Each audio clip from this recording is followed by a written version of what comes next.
The ignorant person is not merely one who cannot read or who has received no instruction. Ignorant, too, is the person who does not know himself, because without self-knowledge, there is no foundation for right thinking. Without understanding what one is, there can be no transformation, and if there is no transformation within oneself, everything one does outwardly carries the same confusion, the same violence, the same fear, the same search for security. The true meaning of education is to understand the whole of life, and the whole of life is not found only in books. It is not found only in a profession, in earning money, owning a house, raising a family, obeying a tradition, or repeating what others have said. The whole of life is in what you think, what you feel, how you speak, how you look, how you relate, how you fear, how you desire, how you take offense, how you seek pleasure, and how you escape from pain. And to understand that, you must begin very near, not far away, not with a theory, a belief, or an idea about the soul, about God, about truth, or about enlightenment. You must begin with what you are now, not with what you should be, not with what you would like to be, not with what others say you ought to be, with what you are. What you are is projected outward. If inwardly there is confusion, you create confusion in your relationships. If inwardly there is fear, you seek authority, protection, and dependence. If inwardly there is violence, that violence appears in words, gestures, opinions, judgments, in the way you compete, and in the way you defend an idea. If inwardly there is division, you create division in the world. That is why the world is not something separate from you. Society is not out there as something distinct. Society is the relationship between human beings. And if human beings are greedy, fearful, ambitious, competitive, nationalistic, dependent, and aggressive, then society will have precisely that same movement. You may change the laws, the names, the parties, and the symbols, but if the heart of the human mind remains the same, disorder returns in another form. So the question is, what is the self? Why do we say my life, my problem, my suffering, my fear, my desire, my family, my country, my belief, my experience, my path? The word my seems small, but it carries an enormous burden. In that word there is possession, fear, division, and the continuity of an image defending itself. What is this self that says, I have been hurt? What is this self that says, I want to be loved? What is this self that says, I must improve, I must arrive, I must change, I must become something?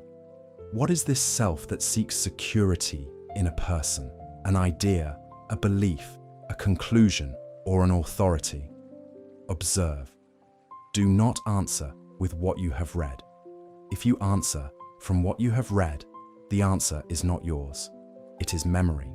If you answer from a religion, it is tradition. If you answer from a theory, it is thought repeating itself. Look directly at the fact. When someone insults you, what is it that feels hurt? When someone does not notice you, what is it that feels ignored? When someone contradicts you, what is it that defends itself? When someone praises you, what is it that swells? From childhood, an image is built. You are told that you are good, that you are bad, that you are intelligent, that you are slow, that you must compete, that you must obey, that you must be better than another, that you must belong to a family, a nation, a religion, a profession. At school, you are compared. At home, you are compared. At work, you are compared. Society measures you. And little by little, the brain stores those impressions. You form an image of yourself. I am capable. I am not capable. I am important. I am nobody. I am spiritual. I am a sinner. I am successful. I am a failure. I am profound. I am superficial. I belong to this country. I belong to this tradition. I belong to this class. I belong to this belief. And that image, built by thought, memory, comparison, fear, and desire says I. When that image is touched, hurt appears. It is not some deep entity that is hurt, it is the image. If you have an image of yourself as respectable and someone treats you without respect, you feel offended. If you have an image of yourself as intelligent and someone calls you ignorant, you feel hurt. If you have an image of yourself as humble and someone says you are vain, you defend yourself. If you have an image of yourself as spiritual and someone questions you, you become disturbed. So ask whether it is possible to live without an image. Do not say yes. Do not say no. Investigate. For where there is an image, there is hurt. Where there is hurt, there is defense. Where there is defense, there is isolation. Where there is isolation, there is fear. And where there is fear, there can be no love. Love is not possession. Love is not dependence. Love is not memory. Love is not saying, I need you in order to feel that I exist. Love is not having an image of another person and relating to that image. If you relate to the image you have of your wife, your husband, your friend, your child, your teacher, or your enemy, then you are not relating to the living person. You are relating to what you have accumulated about that person. The other changes, but you look at him from yesterday.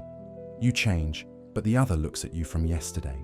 So two images meet, and that is called relationship. One image asks for security, the other asks for recognition. One image fears loss. The other wants to dominate. One image remembers pleasures, the other remembers wounds.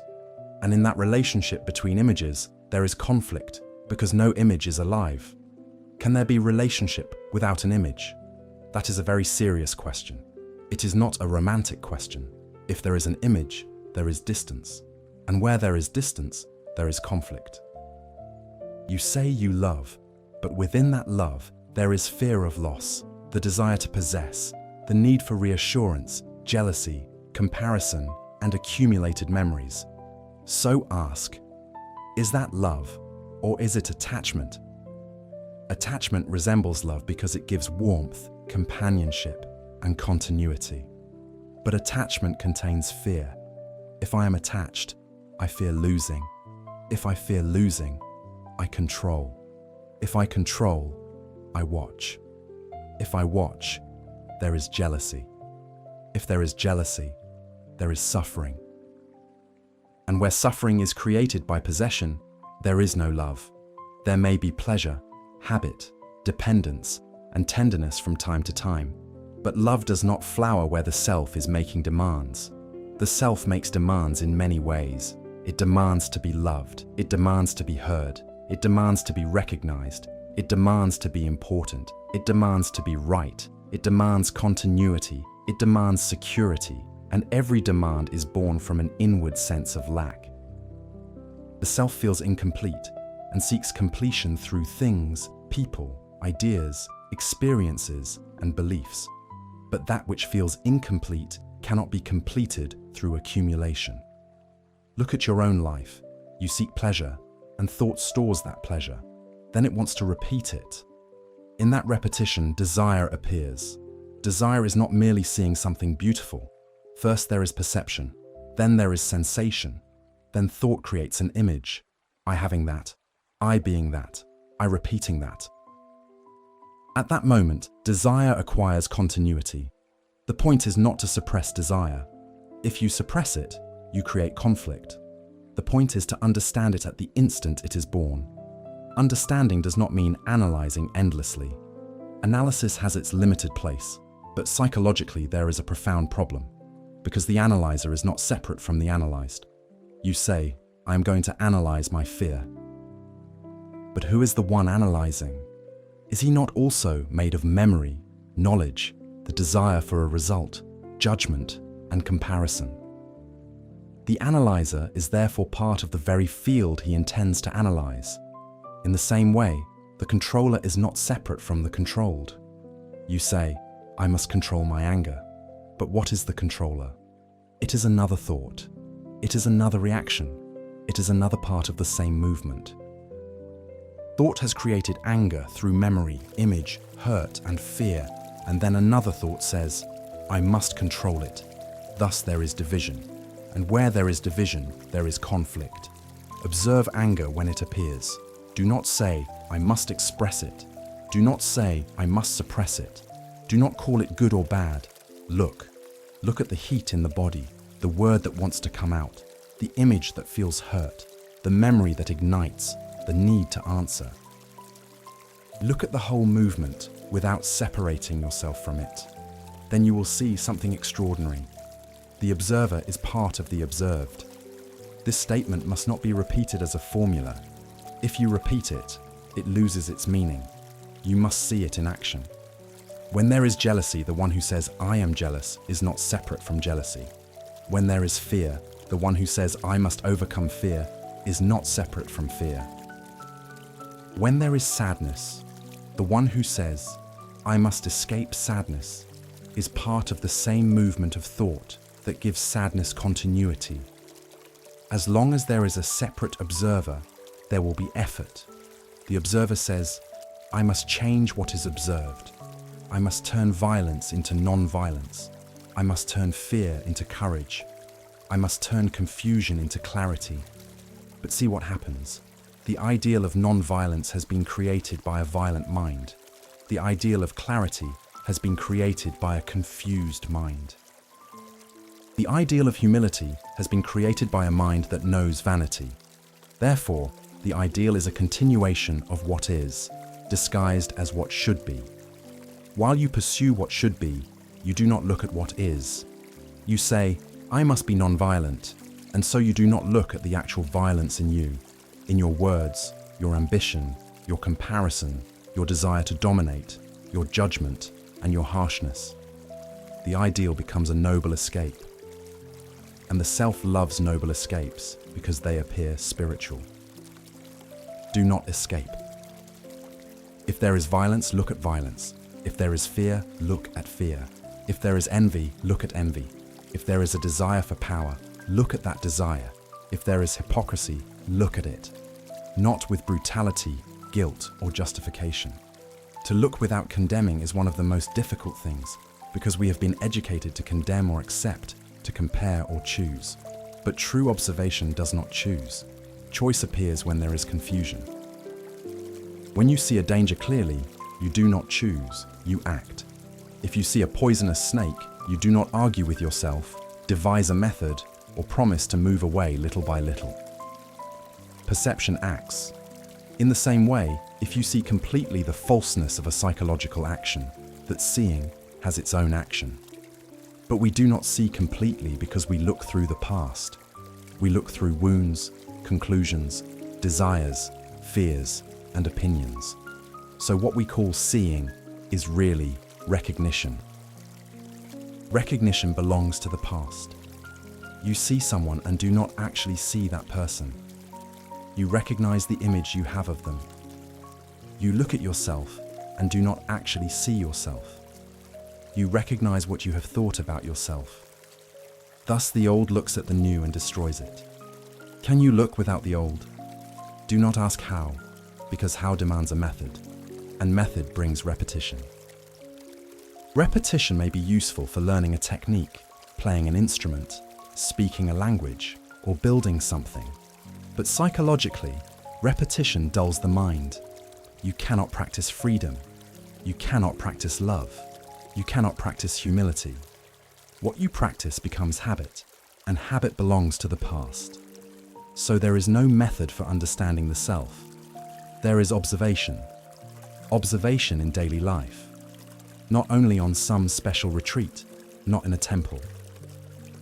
Not in a separate moment called spirituality. It is in the way you speak to someone who can give you nothing, in the way you listen to someone who contradicts you, in the way you respond when you are ignored, in the way you seek pleasure, in the way you conceal fear, in the way you want to be right. Daily life is the book. You are the book, but you do not know how to read it because you want to reach a conclusion quickly. You read one page and say, I understand. But the book is alive. Every relationship writes a new line. Every reaction reveals something. Every fear opens a page. Every desire points in a direction.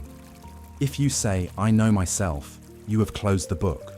To know oneself is not to accumulate descriptions about oneself. It is to watch from moment to moment. The self changes its form. Today it appears as pride. Tomorrow it appears as guilt. Today it appears as desire. Tomorrow it appears as renunciation. Today it appears as worldly ambition. Tomorrow it appears as spiritual ambition. Today it wants money. Tomorrow it wants enlightenment. The object changes, but the movement remains one of becoming. And becoming is the food of the self. The self says, "I will be something. I will be better. I will be free. I will be wise. I will be peaceful. I will be recognized.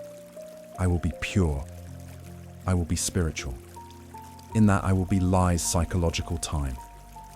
And psychological time is the continuity of the self. I have been, I am, I will be. Between what I am and what I want to be there is conflict, effort, imitation, discipline, and comparison. And through all of that, the self continues. Can there be transformation without time? This is a question that must be approached with great care. It is not a matter of changing gradually according to an ideal. If you see something false as false, you need no time to abandon it. But if you do not see it, you invent time. You say, little by little. You say, tomorrow. You say, with practice. You say, with someone's help. You say, when I have more knowledge, that tomorrow is a form of escape. The self lives in tomorrow. Tomorrow I will understand. Tomorrow I will forgive. Tomorrow I will stop being afraid. Tomorrow I will love. Tomorrow I will be at peace. But life takes place now. Reaction takes place now. Hurt is formed now. Fear speaks now.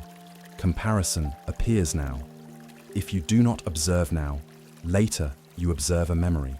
And memory is not the living fact. The living fact must be seen while it is moving. If there is fear, look at it in that instant. Do not say, I will think about it later. Later you will think about fear. But thinking about fear is not looking at fear. Thinking about sadness is not looking at sadness. Thinking about the self is not looking at the self. Thought can describe, explain, compare, and justify. But the description is not the thing described. The word fear is not fear. The word pain is not pain. The word love is not love. The word God is not God. The word self is not the self. Yet we live caught in words. The word provokes memory, and memory responds. You feel a sensation and name it fear. In naming it, you bring in the whole past associated with fear. Can there be observation before the word? Observe a flower. Do not immediately say, rose, beautiful, ugly, mine, I like it, I have seen it before. Just look. See how quickly thought enters to name, compare, possess, reject, and remember. If you cannot observe a flower without the observer interfering, how will you observe a deep wound, an ancient fear, a dependency, or a sorrow? Begin with the simple, but not as an exercise. Simply look. Listen to a sound without immediately naming it. Look at a tree without turning it into an idea. Look at a face without the entire archive of memories. Listen to a word without preparing your reply. In that looking, you may discover how the observer operates. The observer is the past memory accumulation, the center that says, I like, I dislike, I want, I reject, I know, I do not know. Observation without the observer does not mean going blank. It does not mean becoming indifferent. It does not mean the absence of intelligence. On the contrary, it means an attention in which the center does not interfere through its preference, fear, or conclusion. Then there is direct contact. And when there is direct contact with a fact, That fact reveals its structure. Fear reveals its structure if you do not escape. Loneliness reveals its structure if you do not immediately fill it with noise. Sadness reveals its structure if you do not turn it into a story. Desire reveals its structure if you watch it being born. But generally, we escape. We escape through entertainment, work, belief, pleasure, worry, analysis, conversation, screens, prayer, and ideals. Can you remain with loneliness without naming it as something terrible? Can you feel that emptiness without running to fill it? Can you see the impulse to call someone, find music, seek distraction, remember, or imagine? That impulse is part of loneliness. It is not separate from it. If you look at the whole movement, perhaps you will discover that loneliness is the self when it cannot find nourishment. The self needs nourishment. It needs recognition. It needs continuity. It needs occupation. It needs noise. It needs problems. Sometimes the self prefers a problem to silence because the problem gives it identity. My problem, my story, my suffering, my search. Without that, what am I? That question is frightening. That is why the self fills the mind with occupations. A mind occupied with itself cannot love. It may say, I love, but it is occupied with what it receives, what it fears losing, what it expects, and what it remembers. Love is not where the self is measuring. Love does not ask, what will I gain? Love does not ask, how long will it last? Love does not say, this is mine. Where there is possession, there is fear, and where there is fear, love does not flower. Meditation is not an escape from all this. Meditation is not repeating a word until the mind becomes superficially quiet. It is not controlling thought by means of another thought. It is not seeking special experiences. It is not sitting in a certain posture and waiting for a reward. Meditation is the understanding of the whole movement of daily life. It is seeing thought, fear, desire, hurt, comparison, authority, pleasure, and death. If meditation has a motive, it is still an activity of the self. I want peace. I want energy. I want enlightenment. I want an experience. I want to be different. That wanting is desire, and desire projects an image. Then meditation becomes a transaction. I do this in order to obtain that. But truth cannot be obtained. Freedom cannot be obtained. Silence cannot be obtained. They appear when the movement that prevents them comes to an end. Silence cannot be produced by effort. A mind under compulsion may be still through fear, discipline, exhaustion, or repetition. But that is not silence. True silence comes when noise is understood. The noise is the self talking to itself. My wounds, my desires, my fears, my opinions, my memories, my achievements, my future. When that movement is seen completely, there is a stillness that has not been manufactured. In that stillness, there may be intelligence, not merely the intelligence of books, not cunning, not skill in argument, intelligence as the perception of what is true and what is false. To see the false as false is already action, but one must be serious about seeing it, not wanting it in the sense of desire. Seriousness is not solemnity, rigidity, or fanaticism. Seriousness means not playing with illusions. The self plays with illusions and calls them truth. It clings to a belief and says, this is truth. It clings to an experience and says, I have seen. It clings to a teacher and says he knows. It clings to a book and says, here is the path. But truth is not found on a path. If there is a path, there is a direction established by another or by desire. And where there is psychological direction, there is time, imitation, and authority. Authority has its place in practical matters. If you know nothing about medicine, you consult a doctor. If you know nothing about construction, you consult someone who does. But psychologically, accepting authority is dangerous because then you cease to look. A teacher may point something out, but if you follow the teacher, you turn the indication into dependence. and dependence brings fear. Follow no one, nor should you follow yourself as an authority. Your experience can also deceive you. Your experience is memory, and memory looks according to what it has accumulated.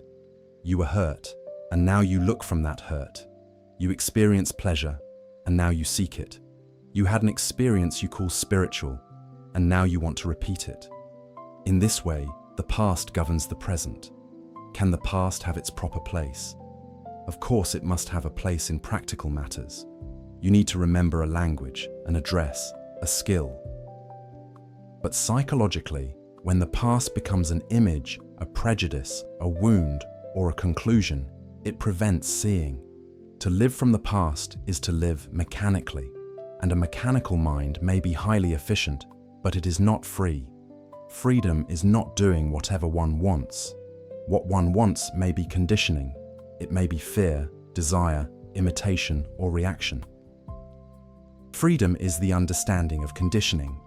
The conditioning of family, language, religion, country, class, education, experience, pain, and pleasure. You are that conditioning if you do not observe it. If you observe it, freedom begins. Not the freedom to choose between prisons, but a freedom born from seeing the prison. The prison does not always have visible bars. It may be an opinion. It may be a belief. It may be a wound. It may be an ambition. It may be an image of yourself. It may be the desire to become. It may be the need to belong. Belonging gives the appearance of security. I belong to this nation, this religion, this group, this school, this teacher. But where there is psychological belonging, there is exclusion. My group and your group. My truth and your truth. My teacher and your teacher. My country and your country. That division leads to conflict. It does not matter how noble the name may be. Division is division. The self seeks identity because it fears being nothing. To be nothing seems terrible. But what is it that fears being nothing? The image, the memory, the accumulated story, the psychological name. If I am not my wounds, my achievements, my beliefs, my relationships, and my desires, then what am I? Thought cannot answer. And when it cannot answer, it invents. It invents a higher self. It invents a spiritual entity. It invents something permanent beyond the self. But if thought invents it, it still remains within the field of thought. And thought is limited. It can imagine the unlimited, but its imagination remains limited. It can imagine eternity, but the image belongs to time. It can imagine God, but the image is not God. That is why great honesty is needed. Do not accept what comforts you merely because it comforts you. Do not reject what disturbs you merely because it disturbs you. Look, the self wants comfort, not truth. If truth threatens it, it rejects truth. If an illusion soothes it, it accepts the illusion. Therefore, the mind must see its own search for comfort. To seek comfort is not the same as to discover truth. One may find comfort in a belief, a person, an idea, a ceremony, a repetition, or an image. But comfort may be a form of sleep, and a sleeping mind is not free. Truth may not comfort at first because it destroys illusions. Can you look without asking for comfort? Can you look at your fear without asking it to disappear? Can you look at your wound without asking to be healed immediately? Can you look at your loneliness without asking someone to come and fill it? Can you look at your violence without inventing an ideal of nonviolence? If you can look in that way, there is a different energy. Energy is wasted in conflict, in suppressing, justifying, comparing, pursuing ideals, defending images, sustaining lies, pretending, and seeking recognition. A mind that does not waste energy in those directions has a natural intensity. That intensity is necessary for understanding. You cannot understand the self with a distracted, fragmented, half-interested mind.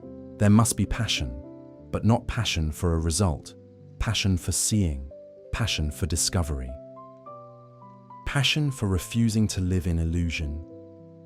That passion does not belong to the self, because the self always wants something for itself. This passion is like a flame that illuminates. When there is light, there is no need to struggle against darkness. Darkness exists where there is no light. In the same way, confusion exists where there is no clarity. You cannot drive out confusion through will. You must kindle the light of observation, and that light does not choose. It reveals the pleasant and the unpleasant, the noble and the petty, the obvious and the hidden. The self does not want to be seen completely. It wants to be seen as good, profound, wounded, special, as a seeker. But it does not want to be seen in its totality. For in that totality there is fear, desire, ambition, dependence, comparison, violence, tenderness mixed with possession, and kindness mixed with pride. To see all of that without looking away is the beginning of self-knowledge. Self-knowledge is not an accumulation. Do not say, "Today I learned this about myself, and tomorrow I will learn more," as though collecting objects. Self-knowledge is seeing in the instant. If you accumulate knowledge about yourself, that knowledge becomes a new image. Then you say, "I already know what I am like." And when you say that, you cease to look. The self desires security and knowledge. It wants to say, I know who I am. I know what I need. I know my path. I know what I believe. I know what I must do." But life moves, relationship moves, the mind moves. A fixed conclusion becomes a burden. The mind that concludes ceases to learn. The mind that learns remains open. Learning is not accumulation. Learning is being awake to movement. The moment it accumulates psychologically, learning becomes memory. In technical matters, memory is necessary. But in knowing oneself, memory may become an obstacle if it hardens into a conclusion. So what is the self? It is psychological memory seeking continuity. It is an image seeking protection.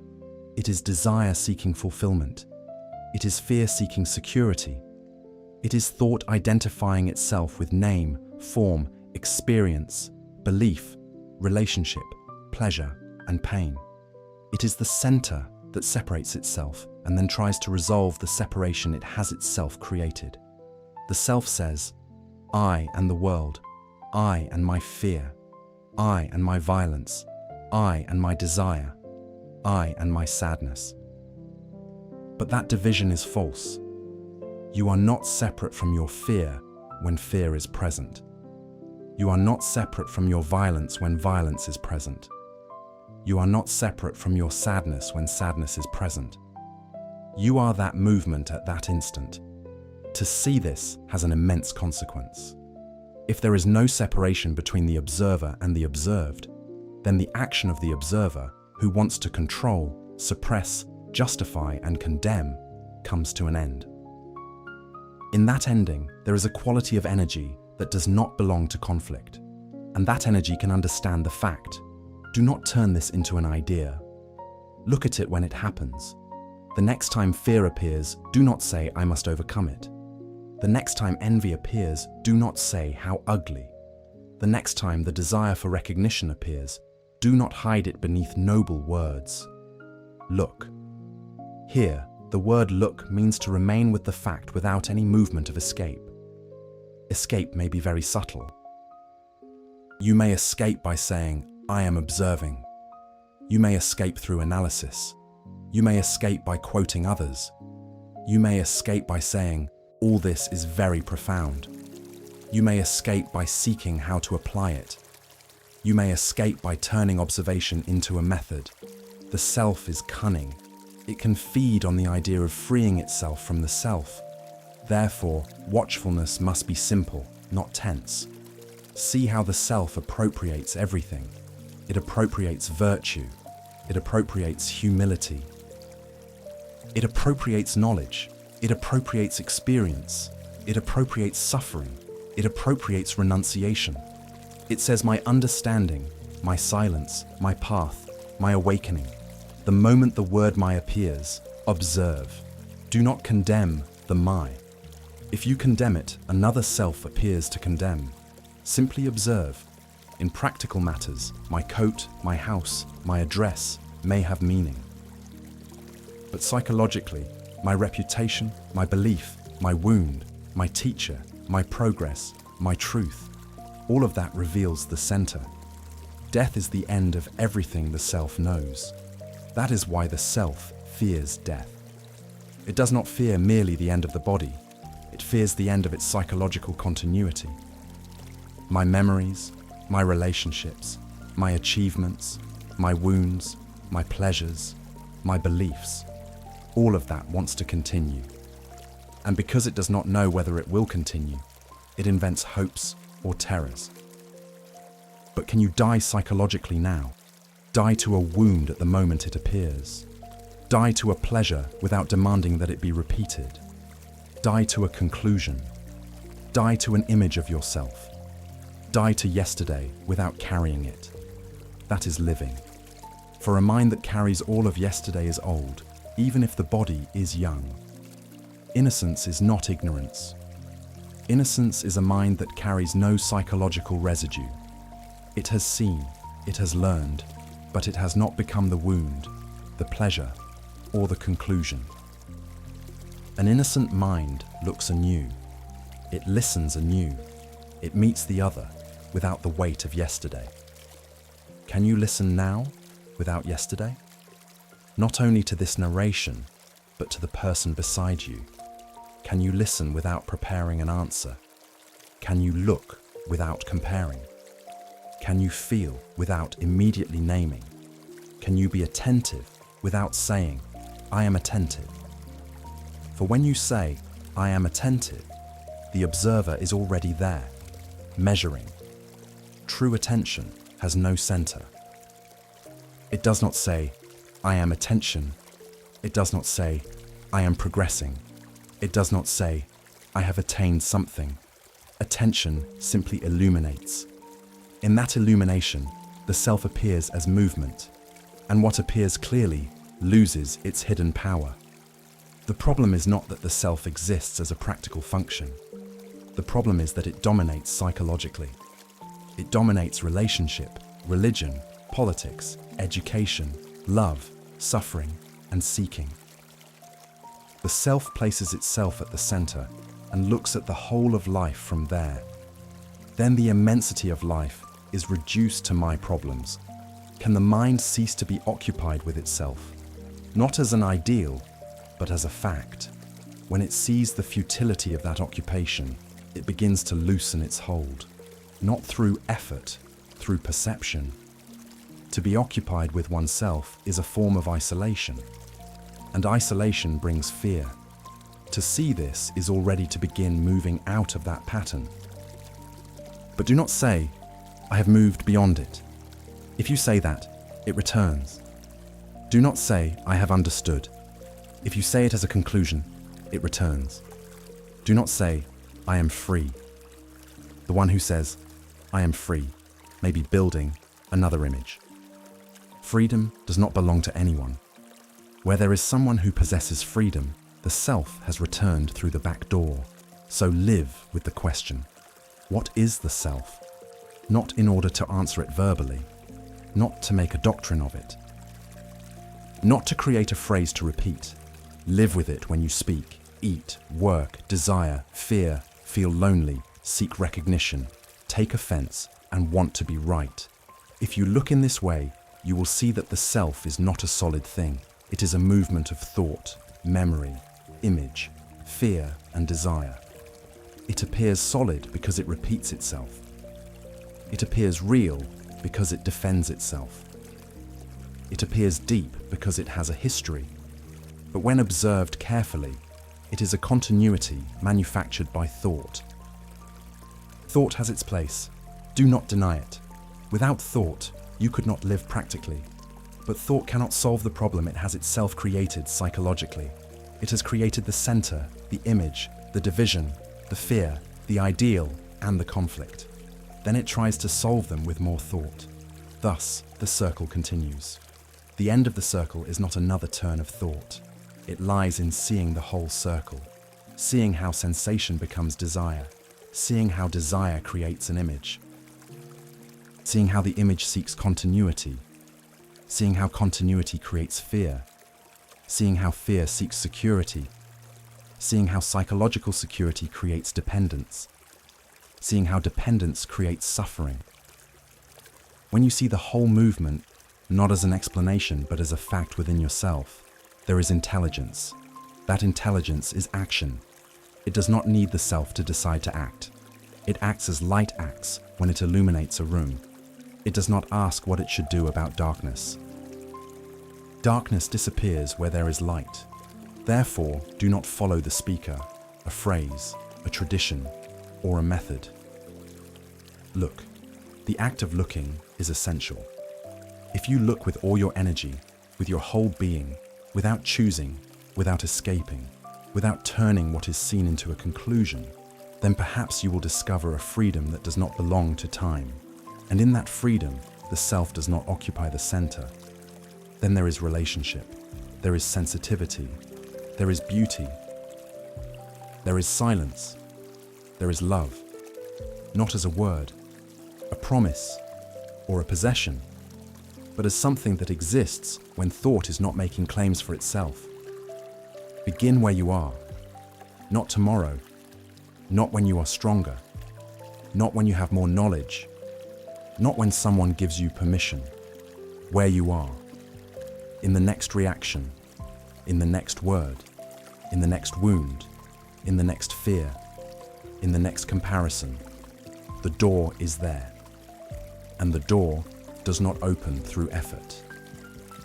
It opens when you look without running away. Now, when one says, look without running away, one is not offering a technique. A technique implies repetition, and repetition creates habit.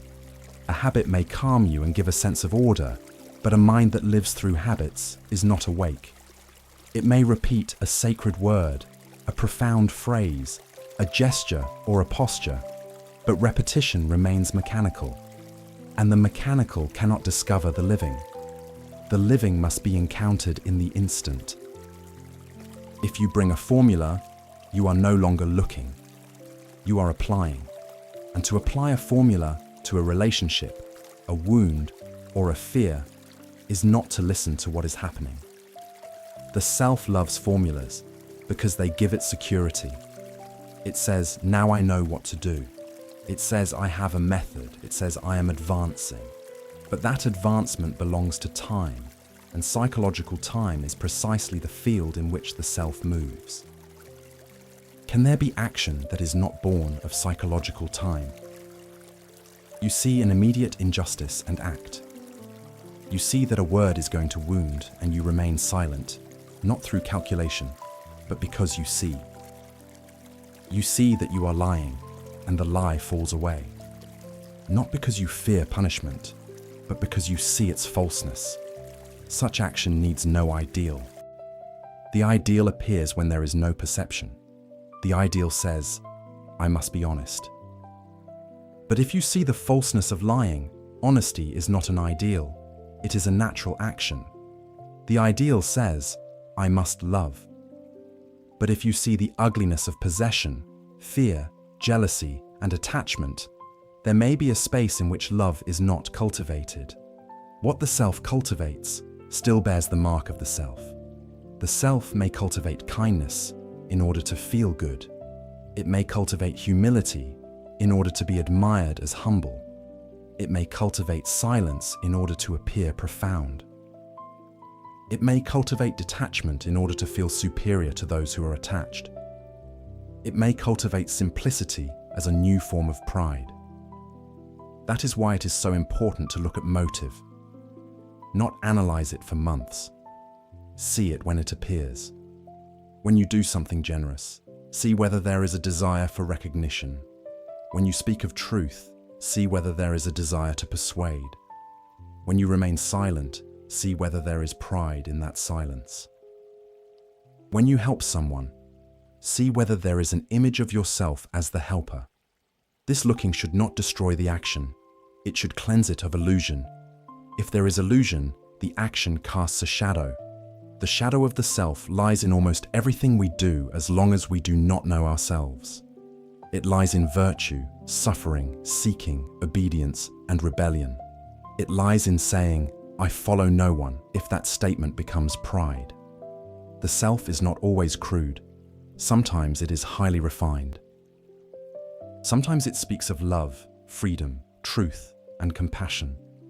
But if there is a center, if there is a desire to be something, it is still the self. So it is not enough to look at the obvious forms. Anyone can see anger when it explodes. Anyone can see fear when the body trembles.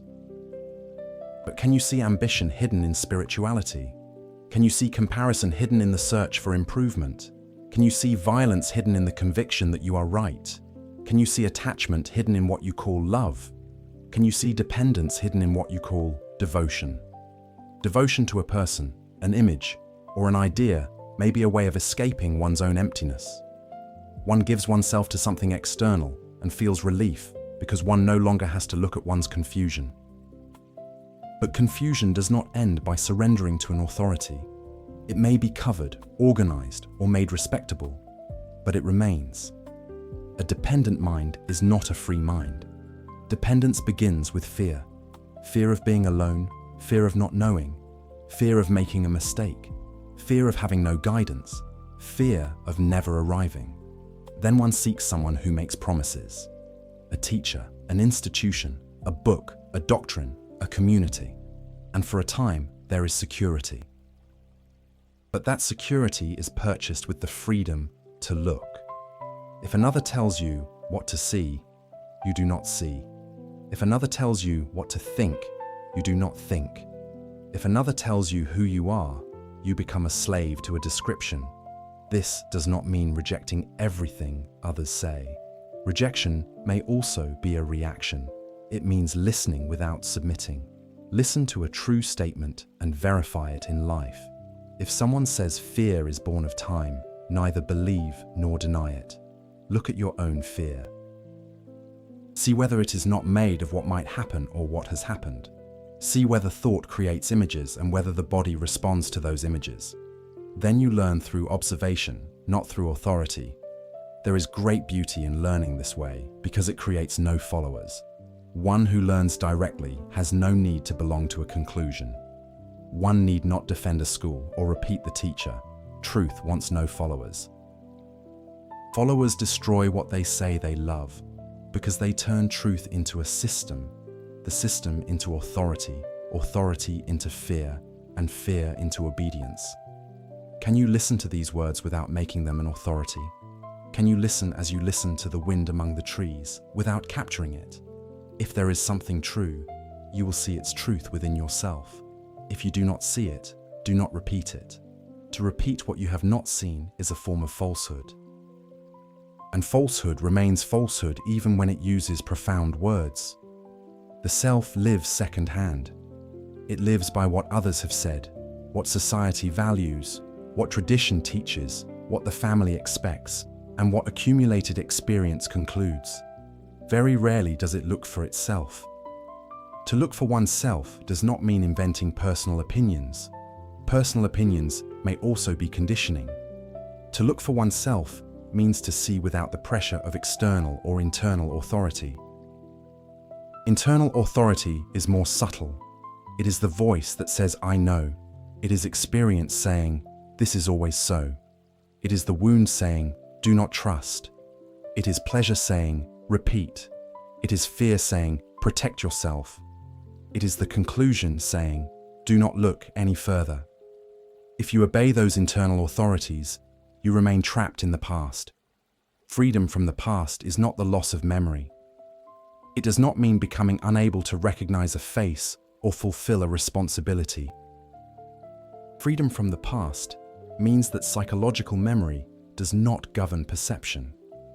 You remember the fact, but do not live from the wound. You remember an experience, but do not demand its repetition. You remember a practical lesson, but do not turn the memory into identity. Identity is one of the strongest forms of the self. I am this, I am that. I am from here. I am from there. I am a believer. I am an unbeliever. I am progressive. I am conservative. I am spiritual. I am practical. I am a victim. I am a victor. Every identity gives a sense of form, but it also limits. And what is limited lives in fear. If you identify with a belief, every question becomes a threat. If you identify with a nation, another nation becomes separate. If you identify with a wound, every relationship is viewed through the possibility of being hurt again. If you identify with an achievement, you fear losing importance. If you identify with an image of purity, you fear seeing your own confusion. So, identity promises security and produces fear. That is the movement of the self. It seeks security and creates insecurity. It seeks love and creates possession. It seeks peace and creates conflict. It seeks freedom and creates method. It seeks truth and creates belief. It seeks silence and creates repetition. See this contradiction at its root.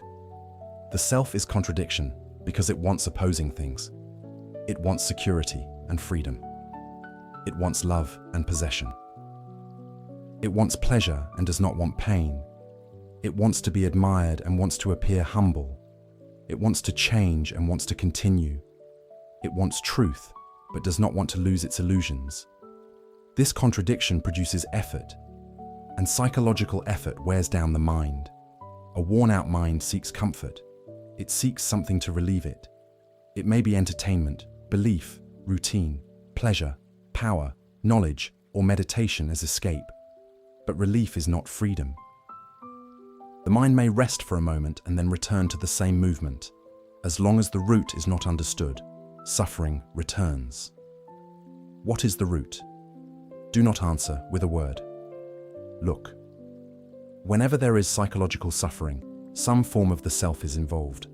My frustrated desire, my wounded image, my threatened attachment, my fear of the future, my comparison, my loneliness, my search for continuity. This is not said in order to blame. Blame does not help. It is said so that the mechanism may be seen. Guilt is another movement of the self. It says how terrible I am, how bad I am, how wrong I am, but it continues to revolve around me.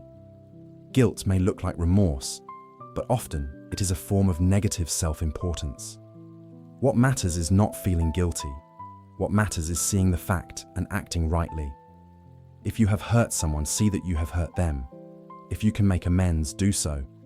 But do not make a home of guilt. The self makes homes out of everything. A home of suffering, a home of pleasure, a home of knowledge, a home of belief, a home of relationship, a home of virtue. It lives inside and then asks why there is no freedom. Freedom is not improving the house. It is seeing that the house is a construction of thought. This does not mean abandoning external responsibilities. It means not living psychologically imprisoned within a construction. Thought constructs because it seeks continuity. It constructs images of itself. It constructs images of others. It constructs images of the future. It constructs images of God. It constructs images of truth. Then it worships its own images or fears them. And while it lives among images, it does not touch the real. The real is not the opposite of the image. If you say, I want the real, you may create another image called the real. Desire turns everything into an image. That is why desire must be understood, not killed, not blindly pursued. Understood, there is sensation. Thought enters and says, I want this to continue. Or it says, I want to prevent this from returning. Thus pleasure and fear are born as psychological continuity. Remembered pleasure seeks repetition. Remembered pain seeks protection. Both are memory moving toward the future, and the self lives in that movement.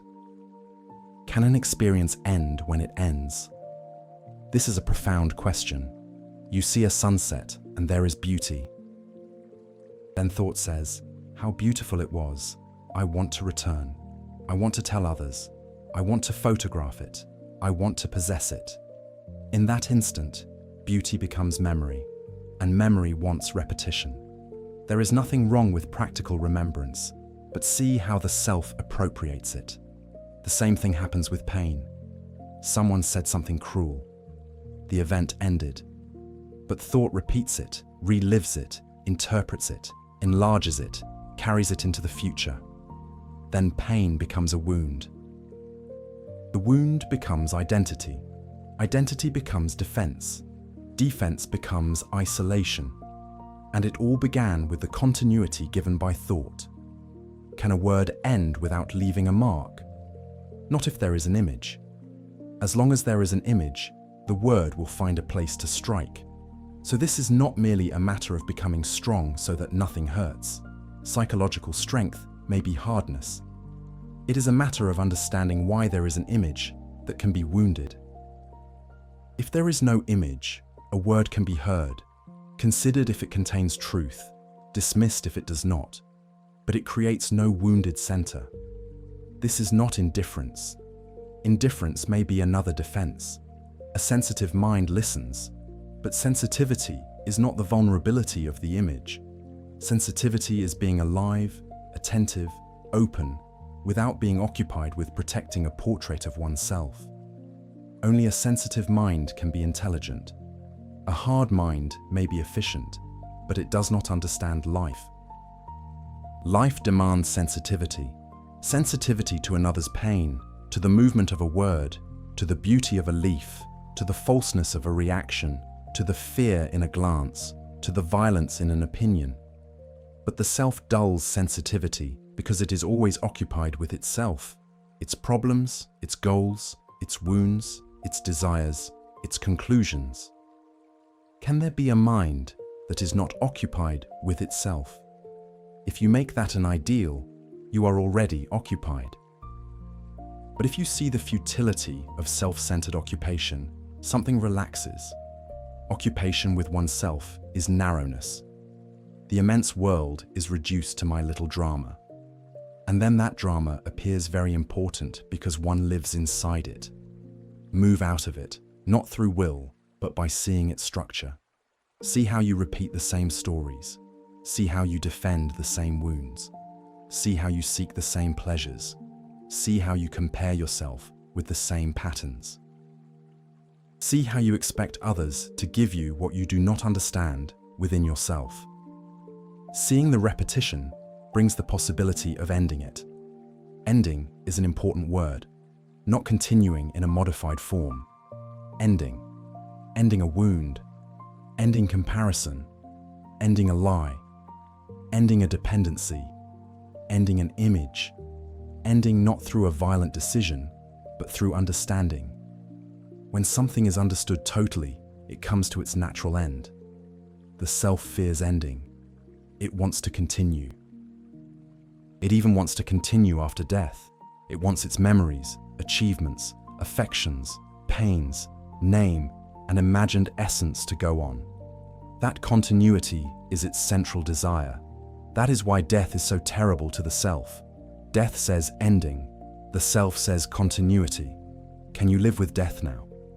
Not as a morbid thought, not as a sorrowful idea. To live with death means to end psychologically what must end. Not to carry yesterday, not to carry the insult, not to carry the praise. Not to carry the image of who you were. Not to carry pleasure as a demand. Not to carry pain as identity. Then every day has freshness. Not romantic freshness, but an actuality. The mind that carries no residue looks anew. And to look anew is to live. The mind that carries always looks through dust. Therefore it does not see. It recognizes, compares, projects, fears and desires, but it does not see. To see anew requires dying to the old. That death cannot be practiced. It happens when one sees that carrying the old is suffering. If you truly see that, you need no discipline to let go. But if you do not see it, you may speak of detachment for years while remaining attached to the idea of being detached. Cultivated detachment may be cold, hard and proud. It may be a new image. Freedom from attachment is not the same as practiced detachment. Freedom from attachment is born when the whole movement of attachment is understood. Pleasure, fear, dependence, possession, image, and the loneliness that seeks to be filled. When the whole is seen, attachment loses its charm. But one does not want to see the whole, because seeing the whole may end the very thing to which one is attached. One prefers to see a part. One says, yes, I am afraid of losing, but I love. One says, yes, I am jealous, but that is because I care. One says, yes, I depend, but everyone depends. In this way, the self justifies. Justification is a screen. Observe without a screen. Do not say everyone does it. Do not say it is natural. Do not say I am only human. It may be common, but what is common is not necessarily true. Violence is common. Fear is common. Comparison is common. Suffering is common. But if you accept what is common as inevitable, you do not investigate. Investigation demands freedom from conclusions. A conclusion is a dead end. When you conclude, you cease to look. Practical conclusions may be necessary in certain matters, but in the inward life, a conclusion becomes a barrier. I am like this. The world is like this. Love is like this. People are like this. Those statements appear to be knowledge, but they may be weariness with looking. Do not grow weary of looking. Look patiently, but not through psychological time. Patience does not mean postponement. Patience means not forcing, not reaching quick conclusions, not doing violence to the fact. A patient mind observes the whole movement. An impatient mind wants a result. The result belongs to the self. I want to be at peace. I want to understand. I want to end fear. I want to be free.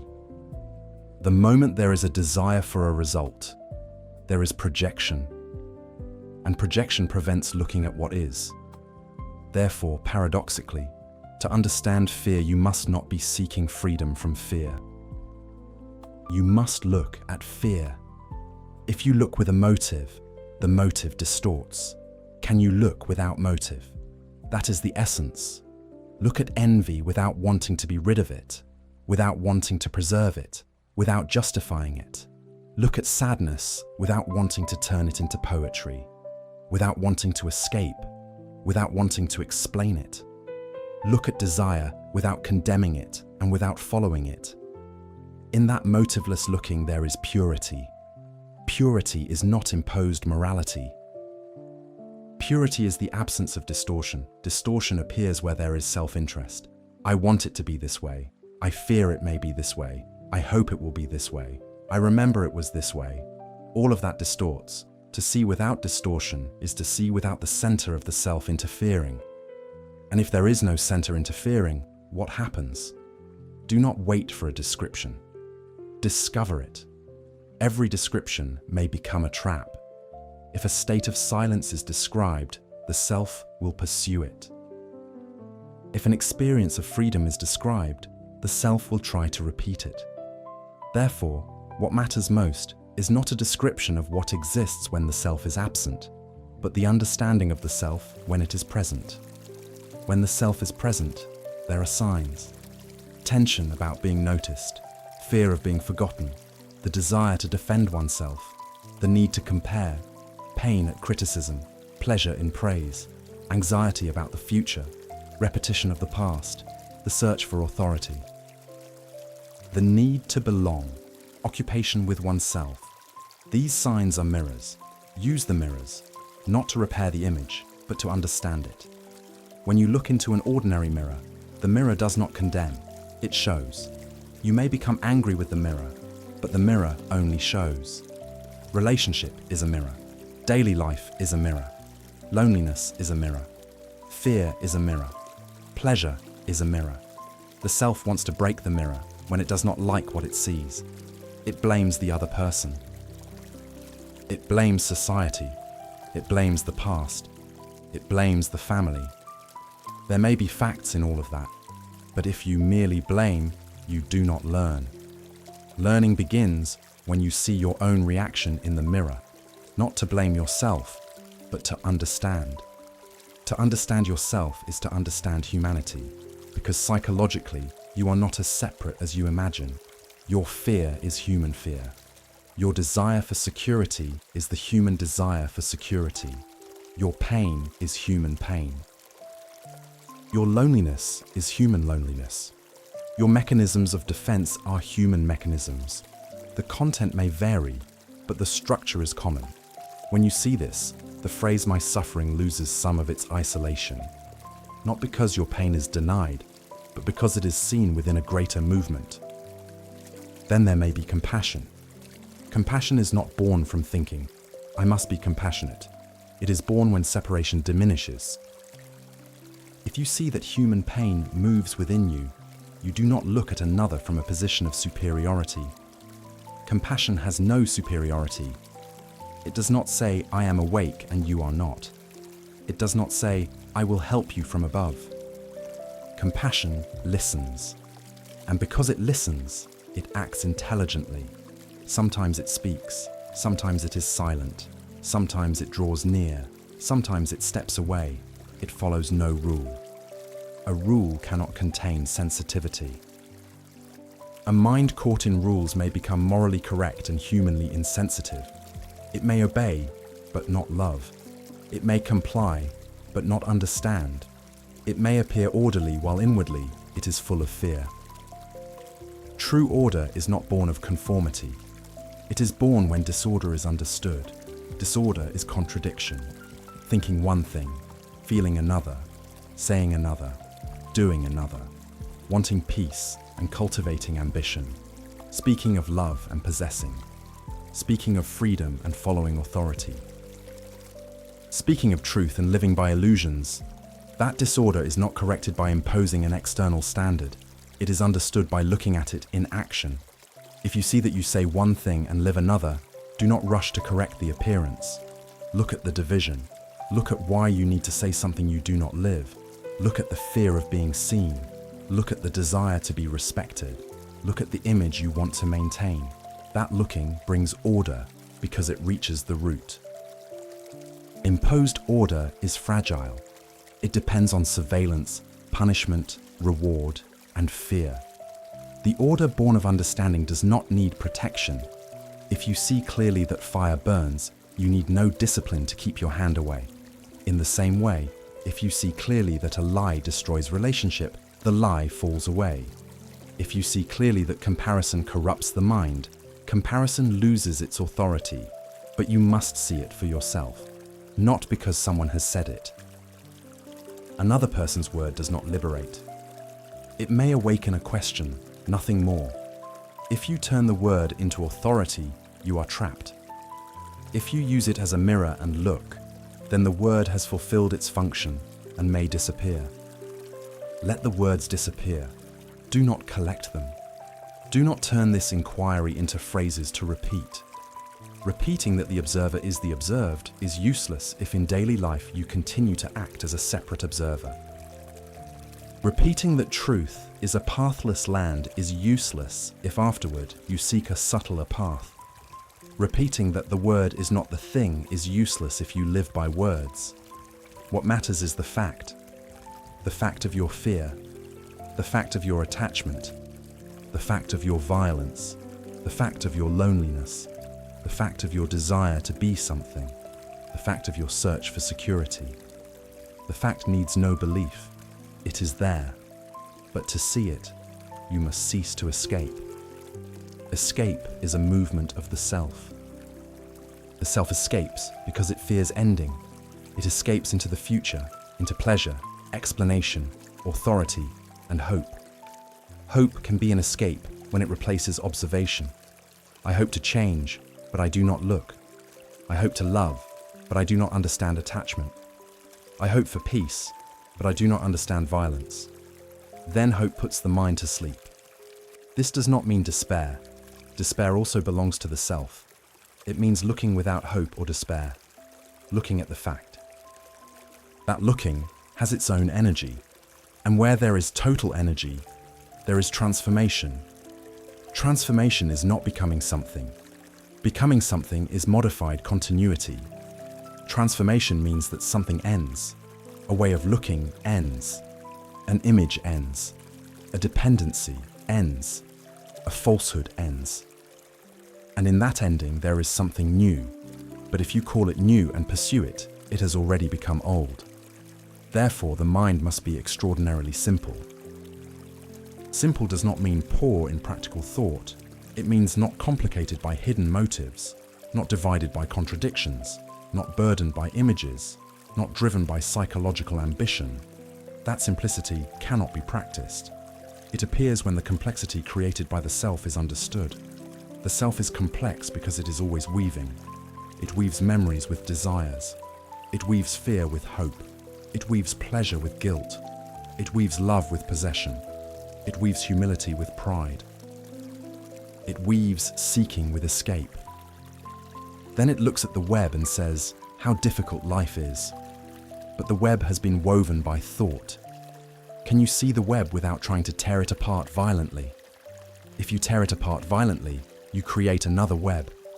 Look at every thread: image, memory, fear, desire, comparison, authority, time. As the threads are seen, the web loses its mystery.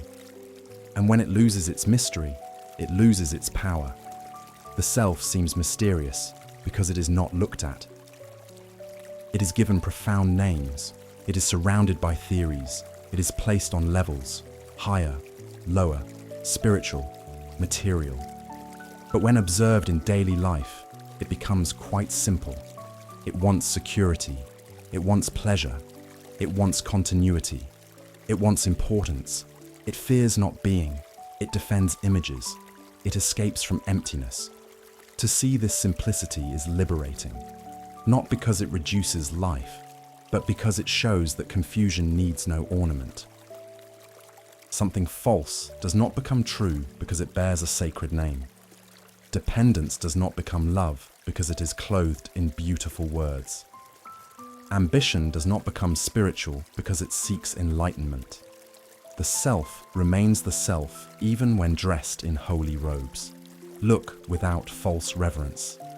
Do not revere your illusions. Do not revere your fears as though they were truths.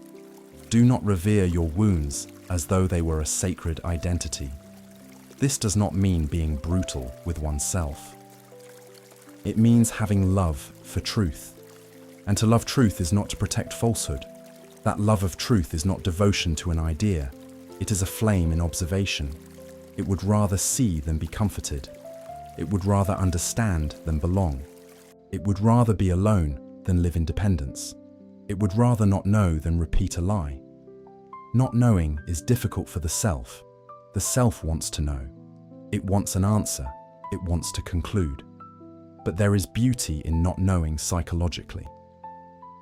Not knowing what you are according to a conclusion. Not knowing what another is according to an image. Not knowing what truth is according to a doctrine. That not knowing allows the mind to look. The mind that does not know is alive. The mind that believes it knows is old. It may possess a great deal of information, but it is old. The old cannot discover the new, and the new is not something to be sought. It appears when the old no longer dominates. So when you ask what the self is, do not seek a final answer. A final answer would be a grave. The question must remain alive. Alive in observation, alive in relationship, alive in silence, alive in fear, alive in pleasure, alive when someone praises you and when someone despises you. When you are praised, observe how the self receives nourishment. When you are criticized, observe how the self defends itself. When you are alone, observe what you seek. When you have power, observe how you use it. When you have no power, observe what you feel. When you love, observe whether you possess. When you help, observe whether you expect something. When you listen, observe whether you are already answering. This observation is true discipline, if that word may be used carefully. Not imposed discipline, not the discipline of conformity, but learning. The root meaning of discipline is to learn. Learn from every movement, and learning has no end. A mind that learns is alive. The self wants an ending as an achievement. It wants to say, I have arrived, I have finished, I have understood, I am free. But a living mind does not turn freedom into a medal. It lives attentively. And in that attention, every moment reveals what is necessary. Perhaps then, daily life changes without one saying, I am changing. The way one speaks changes because one hears the violence in words. The way one looks changes because comparison is seen. Relationship changes because the image is seen. Action changes because the motive is seen. Loneliness changes because escape is seen. Fear changes because the time that sustains it is seen. That change does not belong to the self. The self cannot claim it. If it claims it, it turns it into an image. Therefore, remain light. Do not keep experiences of understanding as possessions. See, learn, let things end. The mind that allows things to end remains fresh. And a fresh mind may discover that the self, with all its noise, is not the necessary center of life. Life can move without that burden. There can be thought when it is needed. There can be memory where it is useful. There can be practical action, but there need not be a psychological center constantly defending its own continuity. When that center does not dominate, there is space. In that space, there is silence. In that silence, there is a quality of love that cannot be produced. Do not seek it. Do not name it. Do not make it an objective. Understand what prevents it. Understand the self. And to understand the self is to look now, here, in this instant, without escaping.